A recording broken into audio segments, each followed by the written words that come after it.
नमस्कार दोस्तों, आपका स्वागत है आपके अपने चैनल स्टडी वाइन्स ऑफिशियल पर।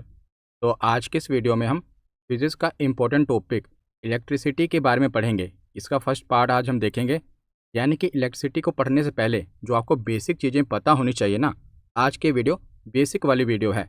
अगर आपकी फाउंडेशन मजबूत होगी तभी जो बिल्डिंग है वो बड़ी बनेगी।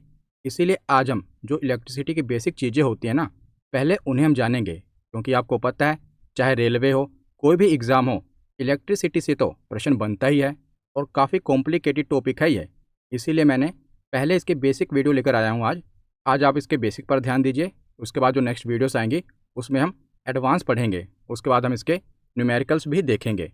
तो आज के इस वीडियो में हम विद्युत धारा क्या होती है, विद्युत आवेश क्या होता है, विद्युत प्रतिरोध क्या होता है, इनके बारे में बेसिक जानकारी लेंगे। तो चलिए बिना देरी किए हुए वीडियो को शुरू करते हैं। तो चलिए वीडियो की शुरुआत करते हैं। तो सबसे पहले देखते हैं कि विद्युत धारा यानी कि इलेक्ट्रिक करंट होता क्या है। तो उसकी परिभाषा क्या है, पहले वो देख लेते हैं। तो किसी चालक में समय के सापेक्ष में विद्युत आवेश के प्रवाह की दर को विद्युत धारा कहा जाता है। Very very very important, railway के एग्जाम में तो कई बार पूछा गया है कि विद्युत धारा किसके प्रवाह को कहा जाता है। तो किसके प्रवाह को कहा जाता है, तो आवेश के प्रवाह की दर को ही विद्युत धारा कहा जाता है। और सामान्यतः विद्युत धारा एकांक समय यानी कि 1 सेकंड में प्रवाहित होने वाले आवेश के परिमाण को व्यक्त करती है। यानी कि 1 सेकंड में कितना आवेश प्रवाह हो रहा है, कितना आवेश फ्लो हो रहा है, उसी को इलेक्ट्रिक करंट कहा जाता है। और जो विद्युत धारा का मात्रक है ना, ये एम्पियर है। तो इसका एसआई मात्रक एम्पियर है। और विद्युत धारा को, इलेक्ट्रिक करंट को मापा किसके द्वारा जाता है, तो अमीटर के द्वारा इसको मापा जाता है। तो एसआई मात्रक एम्पियर है और अमीटर के द्वारा मापा जाता है। तो जो इलेक्ट्रिक करंट होता है, आगे मैं आपको थोड़ा और एक्सप्लेन करूंगा। लेकिन जैसे देखिए, जो 1 एम्पियर होता है ना, 1 एम्पियर में, क्योंकि जो विद्युत धारा का एसआई मात्रक है वो एम्पियर होता है, तो 1 एम्पियर में कितने इलेक्ट्रॉन होते हैं, तो मैंने ये लिखे हैं नंबर में। अगर आप 625 जीरो लिख के आगे 15 जीरो लिख देना, तो इतना 1 एम्पियर में इलेक्ट्रॉन होता है। अगर हम इसको शॉर्ट में लिखें तो 6.25 मल्टीप्लाई बाय 10 की पावर 18 इलेक्ट्रॉन पर सेकंड, इतना 1 एम्पियर में इलेक्ट्रॉन होते हैं। तो इसका मतलब क्या है, तो जब भी हमें करंट लगता है या हम करंट को छूते हैं ना, जो विद्युत धारा होती है, तो इसमें 1 एम्पियर में, मतलब कि 1 सेकंड में हमारे अंदर इतने इलेक्ट्रॉन उनका फ्लो होता है। आप समझे, विद्युत धारा का मतलब क्या है कि जो आवेश है उसका प्रवाह, और जो इसका विद्युत धारा का मात्रक है वो एम्पियर है। तो जब भी हमें करंट लगता है ना, तो हमारे शरीर में 1 सेकंड में इतने इलेक्ट्रॉन फ्लो करते हैं। इसीलिए तो एकदम से झंझना जाते हैं जब भी करंट लगता है, झटका लगता है। क्योंकि 1 सेकंड में सोचिए, अब जो करंट होता है कई बार तो 1 सेकंड भी नहीं लगता, हम उसको छूते हैं, उस पर झटका लगता है, हाथ पीछे खींच लेते हैं, उतने में कितने इलेक्ट्रॉन हमारे बॉडी में एंटर कर जाते हैं। तो 1 एम्पियर यानी कि 1 सेकंड में इतने इलेक्ट्रॉन पर सेकंड फ्लो होता है, तब जाके करंट बनता है। तो ये है इलेक्ट्रिसिटी का पार्ट, इलेक्ट्रिक करंट। उसके बाद आगे देखते हैं। तो देखिए, जो विद्युत धारा है ना, इसे आई से प्रदर्शित किया जाता है। याद रखिएगा, इसे हम आई से प्रदर्शित करते हैं। जब भी हम सूत्र लिखेंगे, फॉर्मूला लिखेंगे, तो आई लिखा होगा, इसका मतलब क्या होगा कि वो धारा की बात हो रही है। जैसे इसका फॉर्मूला क्या होता है इलेक्ट्रिक करंट का, धारा का फॉर्मूला होता है Q/T। Q यानी कि आवेश, T यानी कि टाइम, समय। हमने पीछे पढ़ा है कि 1 सेकंड में जो आवेश का प्रवाह हो रहा है वही धारा है। तो आवेश बटा समय इसका फॉर्मूला होता है। और देखिए, बिल्कुल बेसिक आपको समझाऊँ ना कि विद्युत धारा होती क्या है। तो जो इलेक्ट्रॉन है उसी का फ्लो विद्युत धारा कहलाता है। अभी तो आप कहेंगे कि हमने तो पीछे पढ़ा कि आवेश का प्रभाव विद्युत धारा कहलाता है। तो देखिए, आवेश क्या होता है, आवेश के बारे में जानिए। तो नंबर ऑफ इलेक्ट्रॉन को ही आवेश कहा जाता है। जैसे मान लीजिए ये इलेक्ट्रॉन है, ये इलेक्ट्रॉन है, तो एक इलेक्ट्रॉन को हम क्या कहेंगे, जैसे फ्लो ऑफ इलेक्ट्रॉन को हम क्या कहेंगे, विद्युत धारा कहेंगे। कि जितने इलेक्ट्रॉन हैं इन सबको आवेश कहेंगे। और इन्हीं आवेश का जब आगे फ्लो होता है तो उसी को हम करंट कहते हैं। तो आवेश क्या है, नंबर ऑफ इलेक्ट्रॉन्स। और इलेक्ट्रिक करंट क्या है, विद्युत धारा क्या है, तो इन्हीं आवेश का जो ये इलेक्ट्रॉन है, चाहे इलेक्ट्रॉन कह दो चाहे आवेश कह दो, इलेक्ट्रॉन छोटी चीज़ हो गई, आवेश बड़ी चीज़ हो गई, समझ रहे हो। तो इलेक्ट्रॉन छोटी चीज़ है, जो आवेश है उसी का समूह है, नंबर ऑफ इलेक्ट्रॉन है। तो इन्हीं का प्रवाह क्या कहलाएगा, इलेक्ट्रिक करंट कहलाएगा। और थोड़ा बेसिक और जान लीजिए जैसे हमने ये तो पढ़ लिया कि विद्युत धारा क्या है, इलेक्ट्रिक करंट क्या है, आवेश का प्रवाह या आप कह दो इलेक्ट्रॉन का प्रवाह, ये करंट है। तो जो इलेक्ट्रॉन होता है ना, इसी का फ्लो होता है। तो देखिए, अब इसका फ्लो हो रहा है, एक जगह से दूसरा जगह इलेक्ट्रॉन जा रहा है, तो इसका फ्लो करने में हेल्प कौन करता है? जैसे ये इलेक्ट्रॉन है, एक जगह पे पड़ा हुआ है, अब इलेक्ट्रॉन का फ्लो हो रहा है, आगे बढ़ रहा है, तो इसका फ्लो करता कौन है? इसको धक्का कौन देता है बेसिकली? तो वोल्टेज। वोल्टेज इसको धक्का देता है। मैंने इस डायग्राम की सहायता से आपको समझाया कि इलेक्ट्रॉन है, वोल्टेज क्या कर रहा है? इसे पुश कर रहा है आगे की ओर। अगर वोल्टेज नहीं होगा ना, तो करंट का कोई फ़ायदा ही नहीं है। आप देखते होंगे कि आपके घर में कितना वोल्ट आता है करंट? 220 आता होगा। घरेलू जो उपकरण हैं वो ज़्यादातर 220 वोल्टेज पर चलते हैं। तो जो वोल्टेज है वो क्या करता है? जो इलेक्ट्रॉन है ना, उसको पुश कर रहा है, धक्का दे रहा है। अगर वो धक्का नहीं देगा, अगर मान लो ये वोल्ट कम होगा, तो करंट भी बहुत कम फील होगा। जैसे आपने कई बार देखा होगा कि जो नोकिया फ़ोन आते थे, उसमें जो बैटरी होती थी, कई बार हमें देखना होता था कि चार्ज है या नहीं, तो क्या करते थे? कैसे देखते थे? बैटरी को निकाल कर जी पर लगा कर देखते थे ना कि चार्ज है कि नहीं। तो जी पर क्या होती थी? थोड़ा थोड़ी झंझनाहट होती थी। क्यों?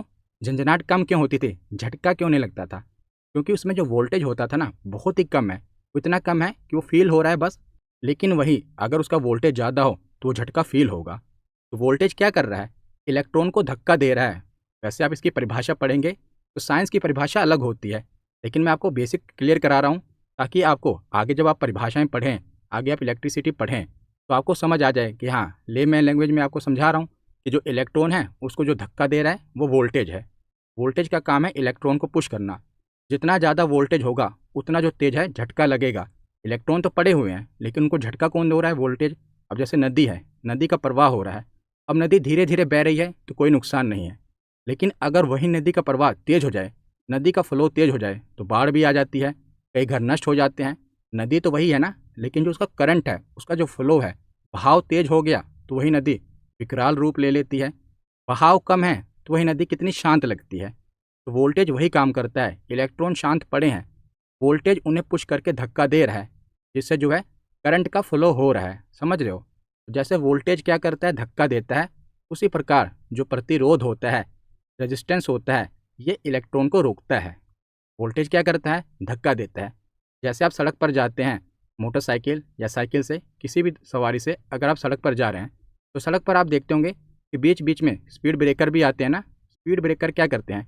आप जो भी चीज़ लेकर जा रहे हैं, आप वहाँ पर अपनी स्पीड स्लो कर लेते हैं, चाहे बाइक से जा रहे हैं, कार से जा रहे हैं, स्पीड स्लो कर लेते हैं। तो स्पीड ब्रेकर का काम क्या करता है? स्पीड को स्लो करना। उसी प्रकार जो रेजिस्टेंस है ना, वो भी इलेक्ट्रॉन की स्पीड को स्लो कर रहा है। वोल्टेज धकेलने में लगा हुआ है, प्रतिरोध उसे रोकने में लगा हुआ है। दोनों की ज़रूरत है। ऐसा भी नहीं है कि सिर्फ वोल्टेज की ही ज़रूरत है, प्रतिरोध की भी ज़रूरत है। उसको कंट्रोल भी तो करना है करंट को। तो करंट को कंट्रोल कौन कर रहा है? उसको रोक कौन रहा है? तो प्रतिरोध। प्रतिरोध मतलब कि उसके रास्ते में अवरोध पैदा कर रहा है, रुकावट पैदा कर रहा है। इसी को रेजिस्टेंस कहते हैं। तो आपको बेसिक चीज़ें क्लियर हो गई ना? देखिए, आवेश के प्रवाह को धारा कहा जाएगा, करंट कहा जाएगा। और जो करंट है वो क्या है? एक तरह से जो इलेक्ट्रॉन है वही फ्लो हो रहे हैं, वही मूव कर रहे हैं, तो करंट हो रहा है। और करंट को पुश कौन करता है? तो वोल्टेज करंट को पुश करता है। और करंट को रोकता कौन है? तो प्रतिरोध करंट को रोकने का काम करता है। तो यहाँ पर आपको इतना कुछ समझ में आया होगा। तो विद्युत धारा हमने पढ़ा, आगे हम विद्युत आवेश पढ़ते हैं। तो विद्युत आवेश क्या होता है? तो किसी पदार्थ का वह गुण जिसके कारण उसमें विद्युत तथा चुंबकीय प्रभाव, इलेक्ट्रिक एंड मैग्नेटिक इफेक्ट उत्पन्न होते हैं, उसे ही विद्युत आवेश कहा जाता है। और विद्युत आवेश को प्रदर्शित किससे करते हैं? तो क्यों से इसे प्रदर्शित करते हैं? क्यों यानी कूलाम। तो कूलाम क्या है? विद्युत आवेश क्या है? तो आवेश है पदार्थ में इलेक्ट्रॉनों की संख्या, यानी कि इसका फॉर्मूला है n×E। n क्या है? पदार्थ में इलेक्ट्रॉनों की संख्या, और E क्या है? उस पर चार्ज कौन सा है, आवेश क्या कौन सा है। पॉजिटिव और नेगेटिव चार्ज होता है इलेक्ट्रॉन के ऊपर। तो क्या होगा विद्युत आवेश? पदार्थ में इलेक्ट्रॉनों की संख्या होगा। ये पदार्थ है, यहाँ पर टाइपिंग में यहाँ आ गया है, ये था है पदार्थ में इलेक्ट्रॉनों की संख्या। तो विद्युत आवेश की राशि कौन सी है? ये अदिश राशि है। और मात्रक कौन सा है? तो इसका मात्रक कूलाम है। बहुत बार पूछा गया है कि विद्युत आवेश का मात्रक कौन सा है? तो कूलाम है। विद्युत आवेश का फॉर्मूला क्या है? इसको पता कैसे करते हैं? तो NE नंबर ऑफ इलेक्ट्रॉन मैंने आपको बताया कि आवेश का जो प्रवाह है वही करंट है और आवेश क्या है, नंबर ऑफ इलेक्ट्रॉन है। तो वही पदार्थ में जो इलेक्ट्रॉनों की संख्या है वही आवेश है और आवेश के ऊपर कोई ना कोई चार्ज होगा, उसी को ई से दर्शाते हैं कि इलेक्ट्रॉन पर आवेश कौन सा है। तो आगे अब हम आवेश के प्रकार देख लेते हैं। तो बेंजामिन फ्रैंकलिन के अनुसार जो आवेश होते हैं ये दो प्रकार के होते हैं। कौन कौन से? तो धनावेश यानी कि पॉजिटिव चार्ज जिसमें इलेक्ट्रॉन की कमी होती है, ऋणावेश नेगेटिव चार्ज जिसमें इलेक्ट्रॉन की अधिकता होती है। तो मैं आपको ऐसे समझाता हूँ। पीछे हमने पढ़ा ना कि पदार्थ में इलेक्ट्रॉनों की कमी भी हो सकती है, अधिकता भी हो सकती है। तो देखिए, जैसे कोई भी पदार्थ है, मान लीजिए इसमें 12 इलेक्ट्रॉन हैं, नेगेटिव चार्ज होगा उन पर, 12 प्रोटॉन हैं जिस पर पॉजिटिव चार्ज होगा। तो एक है पॉजिटिव चार्ज और एक है नेगेटिव चार्ज। तो देखिए, अगर इसमें पॉजिटिव चार्ज और नेगेटिव चार्ज बराबर हैं, ये न्यूट्रल होगा यानी कि उदासीन होगा। लेकिन अगर इसी में से दो न्यूट्रॉन निकाल लिए जाएं, दो न्यूट्रॉन बाहर निकाल लिए जाएं, तो क्या होगा? तो अब इसमें नेगेटिव चार्ज की कमी हो जाएगी ना, दो न्यूट्रॉन तो बाहर निकाल लिए गए, तो नेगेटिव चार्ज की कमी हो जाएगी। तो जब नेगेटिव चार्ज की कमी हो जाएगी तो इस पर कौन सा आवेश आ जाएगा? तो आप देखेंगे ज़्यादा कौन सा है, तो पॉजिटिव वाला ज़्यादा है, तो धन आवेश यानी कि पॉजिटिव चार्ज ज़्यादा है। तो पॉजिटिव चार्ज में क्या होगा? इलेक्ट्रॉन की कमी हो जाएगी, इलेक्ट्रॉन बाहर निकाल दिए गए, तो इलेक्ट्रॉन की कमी हो जाएगी। और ऋणावेश कब होगा? जब इसमें इलेक्ट्रॉन अगर 12 थे तो 14 हो गए मान लीजिए, तो अगर बढ़ गए तो इसमें इलेक्ट्रॉन की अगर अधिकता हो गई तो कौन सा चार्ज होगा? नेगेटिव चार्ज होगा, क्योंकि इलेक्ट्रॉन के ऊपर नेगेटिव चार्ज होता है। तो धनावेश में इलेक्ट्रॉन की कमी होती है, ऋणावेश में इलेक्ट्रॉन की अधिकता होती है। और इसी के साथ जो समान आवेश होते हैं ना, वो एक दूसरे को प्रतिकर्षित करते हैं और विपरीत आवेश एक दूसरे को आकर्षित करते हैं। तो ये क्या बताया गया है? जैसे पॉजिटिव और नेगेटिव दो चार्ज हैं, दो आवेश हैं, तो समान आवेश यानी कि चाहे पॉजिटिव पॉजिटिव हो या नेगेटिव नेगेटिव हो, ये एक दूसरे को प्रतिकर्षित करेंगे। प्रतिकर्षित मतलब क्या है? एक दूसरे को विपरीत और ढकेलेंगे। और अगर विपरीत आवेश हो तो ये आकर्षित करेंगे। विपरीत आवेश का मतलब क्या होगा? या पॉजिटिव और नेगेटिव ही होगा तभी विपरीत होंगे। ये एक दूसरे को अपनी ओर अट्रैक्ट करेंगे, आकर्षित करेंगे। तो समझ गए आप कि जैसे समान आवेश हो यानी कि पॉजिटिव पॉजिटिव चार्ज हो या नेगेटिव नेगेटिव चार्ज हो, ये एक दूसरे को प्रतिकर्षित करेंगे। लेकिन विपरीत आवेश यानी कि पॉजिटिव और नेगेटिव चार्ज एक दूसरे को आकर्षित करेंगे। तो यहाँ पर हमें समझ आया कि जो आवेश होते हैं दो प्रकार के होते हैं। किसने बताया? बेंजामिन फ्रैंकलिन ने। एक पॉजिटिव चार्ज और एक नेगेटिव चार्ज। पॉजिटिव चार्ज में इलेक्ट्रॉन की कमी होती है, नेगेटिव चार्ज में इलेक्ट्रॉन की अधिकता होती है। और दूसरा का साथ एक गुण है कि समान जो आवेश होते हैं वो एक दूसरे को प्रतिकर्षित करते हैं और विपरीत आवेश एक दूसरे को आकर्षित करते हैं। तो आवेश की मात्रक और विमा देख लेते हैं, यूनिट एंड डायमेंशन देख लेते हैं। तो एमकेएस पद्धति में जो आवेश का मात्रक होता है ना, कूलाम होता है। तो आवेश का मात्रक क्या है? मात्रक क्या है? कूलाम है। और इसका सूत्र आपको पता होगा कि I बराबर Q अपॉन टी। I यानी कि विद्युत धारा और Q upon T, Q coulomb, T यानी समय का, इसका मात्रक होता है सेकंड। ये फॉर्मूला होता है। आगे जब हम न्यूमेरिकल करेंगे ना, ये फॉर्मूला लगेंगे, इस फॉर्मूला को लगाना पड़ेगा। पीछे जब हमने पढ़ा वहाँ पर देखा था ना कि विद्युत धारा का फॉर्मूला क्या है? आवेश बटे समय। वही यहाँ पर मैं आपको बता रहा हूँ कि I बराबर आवेश बटे समय। इसी को हम ऐसे भी लिख सकते हैं, Q बराबर I मल्टीप्लाई बाई टी। लिख सकते हैं ना, I को T से मल्टीप्लाई कर दिया तो Q बराबर I मल्टीप्लाई बाई टी। तो I का जो मात्रक है वो एम्पियर होता है, T का मात्रक, समय का मात्रक सेकंड होता है। I का मतलब कि धारा का मात्रक क्या है? एम्पियर है, और समय का मात्रक क्या है? सेकंड है। तो ये आपको ऐसे भी पूछ सकते हैं। मतलब कि जब प्रश्न आता है ना, उसके जो ऑप्शन होते हैं तो ऑप्शन को ऐसे Q बराबर पूछ लिया जाएगा कि एम्पियर मल्टीप्लाई बाय सेकंड होगा, एम्पियर मल्टीप्लाई कूलाम होगा। तो आपको याद रखना है, अगर आपको फॉर्मूला पता है कि I बराबर Q अपॉन टी होता है, और इसको आप ऐसे भी लिख सकते हैं। और जो I का मात्रक है वो एम्पियर होता है, समय का मात्रक सेकंड होता है। अगर हम इसकी विमा देखें तो एम्पियर को A से लिख देंगे और जो सेकंड है ये समय का मात्रक है T से, तो ये इसकी डायमेंशन होगी। तो इतना आपको पता होना चाहिए। यहाँ से रेलवे में बड़े प्रश्न पूछे जाते हैं। इसके बाद आगे अब हम देखते हैं तो चालक। चालक क्या होता है? कंडक्टर क्या होता है? एक होता है कंडक्टर और एक होता है इंसुलेटर। तो कंडक्टर और इंसुलेटर क्या होता है? तो पहले कंडक्टर देखते हैं। तो ऐसे पदार्थ जिनसे विद्युत आवेश का प्रवाह सरलता से होता है उसे चालक कहा जाता है। सीधा सा आसान भाषा में आपको समझाऊं तो जिसमें करंट फ्लो होगा ना, वो कंडक्टर होगा। जैसे आप समझिए कि एक लोहा है, मान लीजिए ये लोहा है और इधर मान लीजिए प्लास्टिक है। लोहा और प्लास्टिक का एग्जांपल ले लेते हैं। अब आप मुझे बताइए कि इसमें से चालक कौन सा होगा? तो लोहा होगा ना। लोहे में करंट का फ्लो होगा, लेकिन प्लास्टिक में बताइए करंट का फ्लो होगा? नहीं होगा। ये इंसुलेटर होगा। और कंडक्टर कौन सा होगा? लोहा। तो जिसमें भी करंट का फ्लो हो जाए वो चालक है। और साइंस में इसे कहेंगे कि जिसमें भी आवेश का प्रवाह सरलता से हो जाए उसे कंडक्टर कहा जाएगा। तो ऐसे पदार्थों में प्रोटॉनों की तुलना में इलेक्ट्रॉनों की अधिकता होती है, क्योंकि इलेक्ट्रॉन का फ्लो होगा तभी तो करंट, मतलब समझ रहे हैं ना, इलेक्ट्रॉनों के फ्लो को ही करंट कहते हैं। तो इलेक्ट्रॉनों की अधिकता होगी तभी तो उसे कंडक्टर कहेंगे।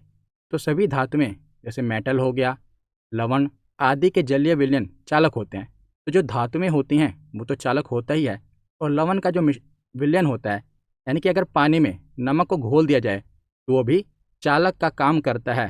जैसे गांव वगैरह में पहले अर्थिंग होती थी, तो अर्थिंग में क्या होता था, कई बार अगर वोल्टेज कम आता था ना, तो पानी में नमक घोलकर अर्थिंग में डाल दिया जाता था, तो वोल्टेज बढ़ जाता था। तो सभी धातुएं लवण आदि के जलीय विलयन चालक का उदाहरण है, चालक होते हैं। और चांदी सर्वोत्तम चालक है, यानी कि सबसे ज़्यादा जो करंट का फ्लो होता है वो चांदी में होता है। चांदी के बाद तांबा आता है, तांबे के बाद एल्यूमिनियम आता है। तो सबसे ज़्यादा चांदी जो है सर्वोत्तम चालक है। जो तार वगैरह बनती है, बिजली की तारें, वो चांदी की तो बनेंगी नहीं। तो चांदी के बाद तांबे का नंबर आता है। तांबा अच्छा चालक होता है, इसीलिए तांबे की बनती हैं। और तांबे से सस्ता एल्यूमिनियम होता है, तो तांबे के बाद एल्यूमिनियम की भी बनती हैं। लेकिन ज़्यादातर जो तारें होती हैं वो तांबे की जो होती हैं वो अच्छी होती हैं। चांदी लेकिन सबसे बढ़िया चालक है, लेकिन चांदी महंगी है, इसीलिए जो तार वगैरह है वो चांदी की नहीं बनती। तो इलेक्ट्रिक कंडक्टर कौन से होंगे? हमने पढ़ा कि जिनमें विद्युत आवेश का, यानी कि करंट का प्रवाह हो जाए। सोना भी क्या है, याद रखिएगा, जो गोल्ड होता है ना, इसमें भी करंट फ्लो हो जाता है। तो सी वाटर है, क्योंकि हमने पढ़ा कि पानी में अगर लवण का विलयन हो तो वो भी अच्छा चालक है। कॉपर यानी कि जो तांबा होता है ये भी अच्छा चालक होता है। ये सभी इलेक्ट्रिकल कंडक्टर के उदाहरण हैं। आगे हम और भी उदाहरण देखेंगे। तो चालक के बारे में हमने पढ़ लिया, कंडक्टर के बारे में हमने पढ़ लिया। अब हम अचालक यानी कि इंसुलेटर के बारे में पढ़ते हैं। इसे अचालक कहते हैं और रोधक भी कहते हैं। तो ऐसे पदार्थ जिनसे होकर विद्युत आवेश का प्रवाह सरलता से नहीं होता, तो जिसमें सरलता से हो जाए वो चालक है, और जिसमें विद्युत आवेश का प्रवाह सरलता से ना हो वो अचालक है, रोधक है। तो इन्हें रोधक कहा जाएगा। और इन पदार्थों में मुक्त इलेक्ट्रॉनों की संख्या लगभग नगण्य होती है, ना के बराबर होती है। जो चालक होंगे उनमें इलेक्ट्रॉनों की संख्या अधिक होगी, लेकिन जो कुचालक होंगे, अचालक होंगे, इनमें इलेक्ट्रॉनों की संख्या ना के बराबर होगी। तो इसके भी कई उदाहरण होते हैं, जैसे जो रबड़ है, रबड़ में करंट का फ्लो होगा? नहीं होता। ऑयल हो गया, प्लास्टिक हो गया, ग्लास यानी शीशा हो गया, इनमें करंट का फ्लो नहीं होता। ये किसके उदाहरण होंगे? तो ये इंसुलेटर के उदाहरण होंगे। तो कुछ उदाहरण जो एग्जाम में पूछे जाते हैं, जैसे जो धातुएं होती हैं ना, धातु को पहचानने की ट्रिक मैंने आपको बताई हुई है। केमिस्ट्री की प्लेलिस्ट में आपको धातु, अधातु, इनकी ट्रिक मैंने आपको बताई हुई है। तो लोहा, आप प्लेलिस्ट में जाकर, केमिस्ट्री की प्लेलिस्ट में जाकर देख लेना उस वीडियो को, वहाँ पर मैंने आवर्त सारणी वगैरह सब पढ़ाया हुआ है। जो धातु होती हैं, जैसे लोहा हो गया, चांदी, तांबा, ये जो धातुएं हैं ना, ये चालक के उदाहरण हैं, कंडक्टर के उदाहरण हैं। उसके अलावा अशुद्ध जल, जैसे जल में कुछ विलयन होता है, जैसे लवण का विलयन, वायु, ग्रेफाइट, ये सभी चालक पदार्थों के उदाहरण हैं। अब अचालक के उदाहरण देख लेते हैं, इंसुलेटर के उदाहरण देख लेते हैं। जैसे रबड़ हो गया, लकड़ी, शुद्ध जल। शुद्ध जल इंसुलेटर का उदाहरण है। अगर इसी जल में नमक का विलयन हो तो ये कंडक्टर का उदाहरण होगा। कांच हो गया, चीनी मिट्टी हो गई, कागज़, मोम, रेशम, एबोनाइट, प्लास्टिक, रुई चमड़ा, ये सभी कुचालक यानी कि ये सभी इंसुलेटर के उदाहरण हैं जिनमें करंट का फ्लो नहीं होता। इसके बाद आगे हम देखते हैं। तो चालक हमने पढ़ लिए, अचालक हमने पढ़ लिए। इसी प्रकार एक अर्धचालक होते हैं, सेमीकंडक्टर कहा जाता है इन्हें। तो ऐसे पदार्थ जिनकी चालकता का स्तर अचालकों और चालकों के मध्य होता है उन्हें अर्धचालक कहा जाता है। जैसे चालक क्या हुआ? जिसमें करंट का फ्लो हो जाए वो चालक है, अर्ध कुचालक यानी कि रोधक जिसे इंसुलेटर कहते हैं, इसमें करंट का फ्लो नहीं हो पा रहा, ये क्या हो गया, ये रोधक हो गया जिसे इंसुलेटर कहते हैं। तो बीच में आते हैं अर्धचालक। इनमें क्या होता है कि जो करंट का फ्लो है ना, वो चालक की तक जैसे चालक में होता है उतनी आसानी से तो नहीं होता, लेकिन इसमें करंट का फ्लो होता है। और जो रोधक हैं उसमें तो करंट का फ्लो होता ही नहीं है, लेकिन इसमें करंट का फ्लो हो रहा है, लेकिन इतनी आसानी से नहीं हो रहा, तो उसी को अर्धचालक कहेंगे। करंट का फ्लो होगा इसमें, लेकिन इसमें चालक के जितना आसानी से नहीं होता। तो इसीलिए चालक और जैसे कुछ धातुएं होती हैं, कुछ अधातुएं होती हैं, लेकिन कुछ उपधातुएं भी होती हैं ना, जिनमें धातु और अधातु दोनों के गुण पाए जाते हैं। उसी तरह जो अर्धचालक हैं, आप समझ लीजिए इसमें चालकता और अचालकता दोनों के गुण पाए जाते हैं। तो इसके उदाहरण होते हैं सिलिकॉन, कार्बन, जर्मेनियम, ये सभी सेमीकंडक्टर के उदाहरण होते हैं। इसके बाद हम आगे देखते हैं। तो आगे हम विद्युत प्रतिरोध के बारे में पढ़ते हैं, इलेक्ट्रिक रेजिस्टेंस के बारे में। यहाँ पर तो हम बेसिक चीज़ें देख रहे हैं, ये बेसिक अगर आपको पता होंगे तभी आगे आप चैप्टर को पढ़ेंगे। प्रतिरोध को आगे हम एडवांस में भी पढ़ेंगे, अभी तो हम बेसिक समझ रहे हैं। तो किसी चालक का वह गुण जिसके कारण वह उसमें प्रवाहित होने वाली विद्युत धारा का प्रवाह का विरोध करता है, ये सबसे इम्पोर्टेंट लाइन है कि विद्युत धारा के प्रवाह का विरोध करता है कौन, विद्युत प्रतिरोध। जैसे पीछे मैंने आपको डायग्राम में समझाया था ना कि जो रेजिस्टेंस है ये क्या करता है, जो विद्युत धारा का प्रवाह है ना उसे रोकता है, स्पीड ब्रेकर का काम करता है। तो चालक का विद्युत प्रतिरोध कहलाता है। तो इसे आर द्वारा दर्शाया जाता है, किसके द्वारा, रेजिस्टेंस को आर द्वारा दर्शाया जाता है। और इसका एसआई मात्रक ओम है, ओम का सिंबल ये है, तो इसका एसआई मात्रक ओम है। तो प्रतिरोध का जो सूत्र है, फॉर्मूला क्या है, विभवांतर बटे धारा। प्रतिरोध को आर से दर्शाते हैं, विभवांतर को वी से, और धारा को, करंट को आई से। तो वी अपॉन आई इसका फॉर्मूला होता है, याद रखिएगा। आर यानी कि वस्तु का प्रतिरोध है जिसे ओम में मापा जाता है। प्रतिरोध को मैंने आपको बताया ना, इसे ओम में मापा जाता है। वी यानी कि वस्तु के आर पार का विभवांतर है जिसे वोल्ट में मापा जाता है। और आई वस्तु में होकर जाने वाली विद्युत धारा है जिसे एम्पियर में मापा जाता है। तो इसका फॉर्मूला क्या है, R equal to V upon I. तो विद्युत प्रतिरोध क्या होता है, यह विद्युत धारा के प्रवाह का विरोध करता है। तो यहाँ पर हमारा थियरी सेक्शन कंप्लीट होता है। अब हम प्रीवियस ईयर क्वेश्चन देखते हैं।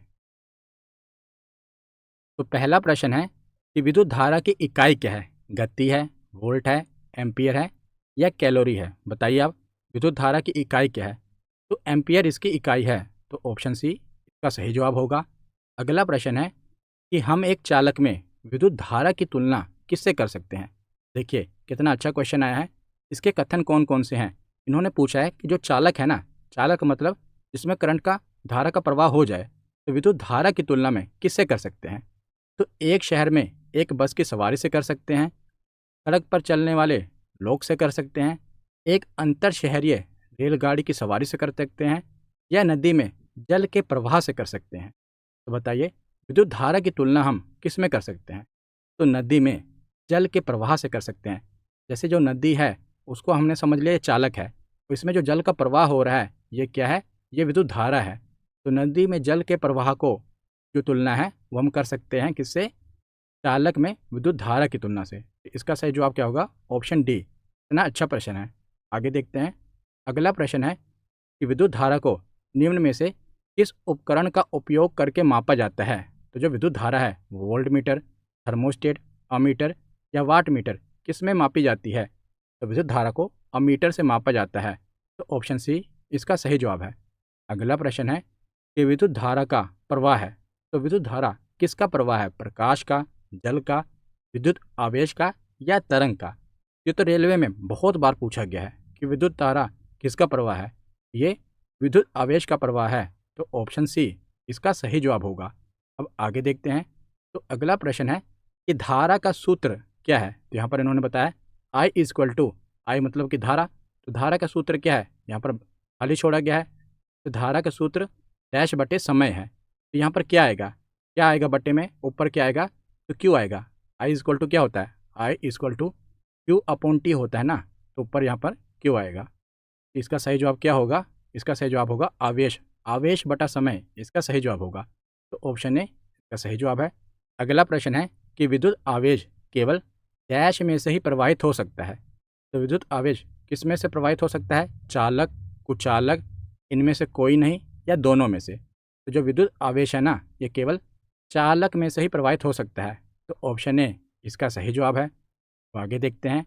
तो अगला प्रश्न है कि विद्युत आवेश की एसआई मात्रक क्या है? तो आवेश का एसआई मात्रक क्या है? तो इसका एसआई मात्रक होता है कूलाम। तो ऑप्शन बी इसका सही जवाब है।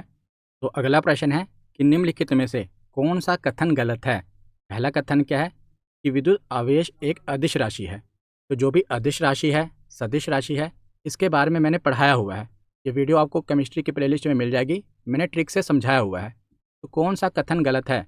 तो पहला कथन तो सही है कि जो विद्युत आवेश है ये एक अदिश राशि है। दूसरा कथन क्या है कि प्रोटॉन धनावेशित होते हैं। तो बिल्कुल प्रोटॉन के ऊपर धनावेश होता है ना, पॉजिटिव चार्ज होता है, ये कथन भी सही है। तीसरा कथन क्या है कि इलेक्ट्रॉन ऋणावेशित होते हैं। तो ये भी सही है। इलेक्ट्रॉन के ऊपर नेगेटिव चार्ज होता है, इसे भी सही है। आगे क्या है कि विद्युत आवेश एक सदिश राशि है। तो नहीं, अभी तुमने देखा कि विद्युत आवेश एक अदिश राशि है, ये कथन गलत है। और यही ऑप्शन पूछा गया है कि निम्नलिखित में से कौन सा कथन गलत है? तो ऑप्शन डी इसका सही जवाब होगा, ये कथन गलत है। तो अगला प्रश्न है कि कौन सा बेहतर चालक है? क्रोमियम, तांबा, चांदी या लोहा? तो इसमें से कौन सा बेहतर चालक है? तो सभी चालक तो हैं, लेकिन सबसे अच्छा चालक कौन सा है? तो चांदी। चांदी सबसे अच्छा चालक है, सबसे बेहतर चालक है। तो ऑप्शन सी इसका सही जवाब होगा। अगला प्रश्न है कि विद्युत प्रतिरोध की एसआई इकाई क्या है? तो प्रतिरोध की एसआई इकाई क्या है? तो इसकी एसआई इकाई होती है ओम। तो ऑप्शन ए इसका सही जवाब होगा। तो अगर आप हिस्ट्री की ई बुक बाय करना चाहते हैं, इसकी पूरी पीडीएफ कंपाइलेशन बाय करना चाहते हैं पूरी A4 साइज में, तो आप हमारी वेबसाइट www.studyvinesofficial.com पर विजिट करके जो हिस्ट्री है ना, प्राचीन भारत का इतिहास, मध्यकालीन भारत का इतिहास और आधुनिक भारत का इतिहास पूरी बाय कर सकते हैं। और पूरा चार्ट और डायग्राम से इसमें समझाया गया है। और इसी के साथ आपको जो वीडियोज़ हैं जो मैं पढ़ाता हूँ, इसकी जो वीडियोज़ के PDF हैं, ये हमारे टेलीग्राम चैनल पर मिल जाएंगी। तो टेलीग्राम चैनल को भी आप ज्वाइन कर सकते हैं, यहाँ पर आपको सभी टॉपिक की PDF मिल जाएंगी। तो आज की वीडियो यहीं पर ख़त्म होती है। कैसी लगी ये वीडियो कमेंट सेक्शन में ज़रूर बताना। धन्यवाद।